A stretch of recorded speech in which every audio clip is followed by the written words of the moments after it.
자, 어제 10차 변론기일 끝났는데요. 일단 그 법률가이신 김용남 의원님께 여쭤볼게요. 전반적으로 좀 어떻게 보셨습니까? 3명의 증인이 출석했습니다. 근데 원래는 8차까지 잡혀 있던 거를 피소추인 측이 더 해달라고 해서 증인 채택을 더 해달라 그래서 잡은 거잖아요. 그럼 왜 잡지? 이런 생각이 들어요. 유리한 얘기하는 사람 아무도 없는데 네. 증인이 나올수록 점점 더 불리해지는데 물론 결과에 대해서는 어느 정도 예상이 되기 때문에 네. 뭐 이거를 더 심판기를 많이 잡아서 결과를 뒤집겠다는 의도는 아니고 그냥 시간을 지연시키겠다는 의도인 거는 알겠는데 네. 하면 할수록 불리한 얘기만 계속 나오잖아요. 어제도 뭐 한덕수 총리도 그렇게 바랬지만 그다지 유리한 얘기 안 해줬거든요. 네. 아 이제 그만할 때가 됐고 예상대로 다음 주 화요일날 결심하겠다고 하니까 네. 이제 그만하자 뭐 이럴 때가 됐다라고 생각해요. 네. 그 의원님은 어떻게 보셨어요? 그 우선 3명의 증인이 나왔잖아요. 근데 첫 번째로 한덕수 증인은 스타일대로 네. 서서히 윤석열과 페이드 아웃한 것을 헤어질 그냥 결심. 그대로 보여주더라고요. 네. 참 정말 대단한 분이다. 네, 대단한 분이에요. 그분이 평생 공직에 봉직했던 네, 이유가 DJ와 있었구나. 헤어질 때도 네. 노무현 전 대통령과 헤어질 때도 네. 그 보였던 모습 그대로, 네. 예, 보이고 있다. 사람 잘 안 변한다. 그 핵심은 네. 그 핵심은 이분이 이제 양쪽에서 다 이제 변론하면서 그 받아내고자 하는 답변이 있었잖아요. 예, 그런데 예. 그 핵심이 뭐였냐면 국회 측은 국무회의가 있었냐 없었냐예요. 네. 근데 결국 없었다고 얘기하고 들어간 거예요. 그러니까 이 핵심 쟁점에서 한덕수 총리는 결코 윤석열 피청구인에게 유리한 말을 할 수가 없는데 네. 왜 불렀는지 저도 잘 모르겠습니다. 그래서 저는 추측컨대 뭐 마지막 캐비넷을 작동하나 뭐 이렇게 생각했는데 캐비넷이 있었더라도 네. 페이드아웃 전략은 한덕수 전 총리의 페이드아웃 전략은 실행됐을 것이다 이렇게 봤습니다. 그다음에 네. 홍장원 증인에 대해서는 그 장소 문제 가지고 네. 예, 계속 문제 삼았는데 그 메모 장소 메모지. 예, 그리고 CCTV. 메모지. 예. 예, 그런데 이게 만약에 형사 재판에서 도둑질을 한 것이다, 강도를 한 것이다. 예. 그러면 소위 증거의 위치나 이런 게 중요하겠죠. 네, 네. 근데 메모를 어디서 했느냐? 하나도 중요하지 않은 것 하나도 같아요. 중요하지 않아 보입니다. 이 재판에서는. 대통령이 체포 지시를 했냐 안 했냐, 예. 했는데 누구를 했냐, 이게 중요한 거 핵심이죠. 아니에요? 그런데 네. 중요한 건 그것도 저는 안 중요하다고 생각합니다. 이거는 탄핵 심판이잖아요. 네. 저는 진짜 이게 지켜보면서 야 정말 대한민국 최고 법조 엘리트들이 왜 저러나 국민들이 내가 저런 사람들한테 재판을 받았나 네. 이런 자괴감을 느꼈을 것 같고요. 그리고 내용 다 떠나서 윤석열 피청군이 보인 태도들 있잖아요. 네. 갑자기 나왔다가 불쑥 사라져서 그러니까 5분 만에 훅 가버리고. 피청구인의 변호사들도 왜 갔는지 모르는 예. 예, 그 태도만으로도 예. 아 저런 사람이 대통령이었나 이렇게 생각했을 것 같고 예. 중요한 것은 방송으로 계속 나온 군이 국회를 침탈하는 그 장면 하나로 탄핵입니다. 그러니까요. 그 예. 어제 그거는 사실은 법정 예의에 많이 벗어나는 거죠. 그러니까 법정에 그 사실은 탄핵 심판은 피소추인 본인은 출석 안 해도 돼요.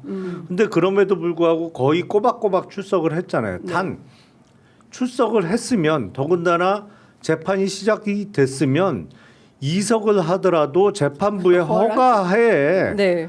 양해를 구해서 허가를 받고 이석을 해야지 네. 어떻게 자기 옆에 있는 자기 변호사한테만 쏙닥쏙닥 얘기하고 그냥 쑥 일어나서 나가버려요. 그러니까 문영배 나 간다. 거의 문영배 권한대행도 이거 보다가 깜짝 놀래잖아. 좀 뭐야 이 상황 뭐지? 예. 그 법정 예의에 크게 벗어나요.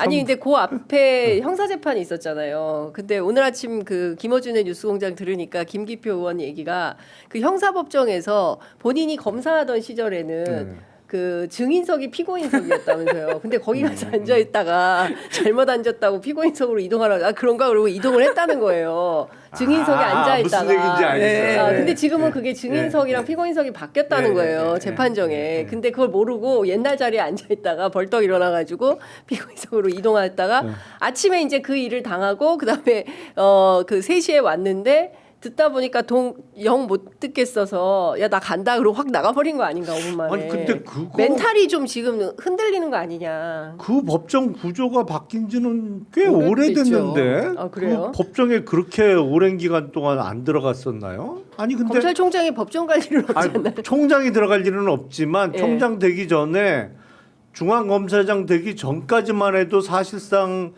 실무 수사팀장으로 역할을 했었잖아요. 예. 특검에서도 그렇고 근데 재판에는 공판 검사만 들어가는 거 아니에요?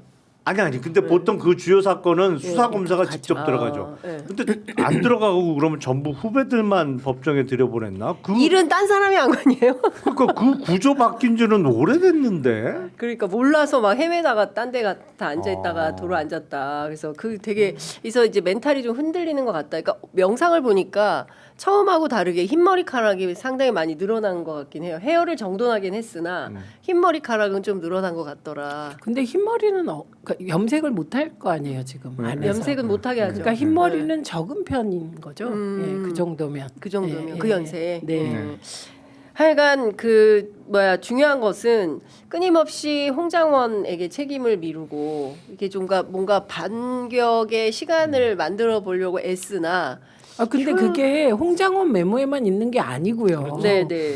그 어제 그 핵심 장면 중에 하나는 그 아프신 분 나왔잖아요 조지호 예, 총장. 그분이 나와서 딴 얘기는 다 제한됩니다 뭐 어쩌고 했지만 딱 한 가지 인정을 한 게 있어요. 핵심적인 게 검찰에서 피의자 신문 조서에 네, 내가 맞아요. 읽고 도장 찍고 네. 다 했다. 맞아요. 예, 그것은 사실이다를 인정한 게 핵심이에요. 맞습니다. 예, 예. 예. 그리고 나머지는 안 했는데 그걸로 가름해라 뭐 이런 거였잖아요. 네, 예, 네, 예. 네. 예. 그러니까 제가 보기에는 의원님 말씀하신 대로 다 끝났고 25일 최후 진술 남았는데 이 최후 진술 하고 싶은 말 다 해 이런 거잖아요. 네. 그렇죠. 몇 시간을 할까요? 미스터 59분 2시간 이상은 할 것 같은데. 혼자서요. 예. 그거는 그거는 별 무리 없을 거죠. 2시간. 예. 예. 아니 7-8명이 밥 먹어도 혼자 59분 얘기하는데 뭐 혼자 마음대로 얘기해 보시라고 하면 2시간은 하겠죠. 근데 이게 보통의 재판에서는 지금 그 피청구인의 상태나 이런 거를 보고 네. 변호인들이 사실 안 하게 해야 돼요. 음. 조금이라도 유리하려면 제가 네. 보기에. 그거는 예. 불가능. 근데 제가 보기에 그건 불가능. 그게 불가능하잖아요. 네.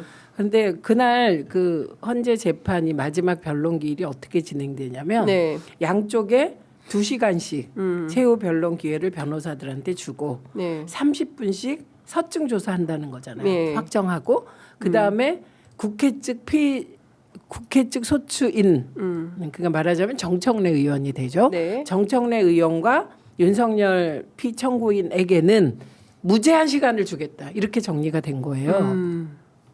네. 그러니까 근데 정청래 의원은 제가 보기에 30분 정도로 네. 끝날 것 같고 아니면 20분일 수도 있어요. 그런데 윤석열 대통령은 사실 안 하는 게 피청구인 안 하는 게 유리한데 할 테니 네. 그 연설만으로 또 많은 모순이 발생할 것이다. 왜냐하면 지난번에 나는 사람이면 사람이지 인원이란 말을 쓰지 않는다고 했는데 정확히 1분 뒤에 인원 했잖아요. 예, 예. 그런 일이 마구 발생할 것이다. 그럴 거다. 그렇게 보입니다. 그러니까 기자들이 크로스 체크하고 거짓말 찾아내는 일만 많아질 것 같다. 예, 일만 많아지는 기자들 일만 많아지는 날이 될 것 같다 말씀 주셨습니다.